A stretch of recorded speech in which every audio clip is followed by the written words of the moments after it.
ابن خزیمہ اور ابن حبان نے روایت نقل کی ہے کہ نبی علیہ السلام نے فرمایا، ایک مرتبہ میں سو رہا تھا، میرے پاس 2 آدمی آئے، انہوں نے مجھے میرے بازوؤں سے پکڑا اور ایک دشوار گزار پہاڑ پر پہنچے۔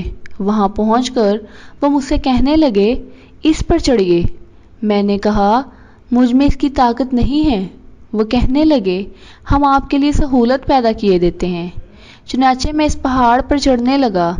جب میں پہاڑ کے درمیان میں پہنچا تو بڑی شدید آوازیں آئیں۔ میں نے اپنے ہمراہیوں سے پوچھا کہ یہ آوازیں کیسی ہیں؟ انہوں نے بتایا کہ یہ اہل جہنم کا شور ہے۔ پھر وہ مجھے آگے لے چلے۔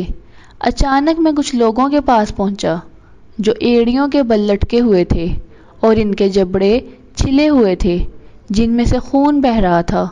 میں نے پوچھا کہ یہ کون لوگ ہیں؟ تو انہوں نے بتایا کہ یہ وہ لوگ ہیں جو روزے کا وقت پورا ہونے سے پہلے ہی روزہ کھول لیتے ہیں۔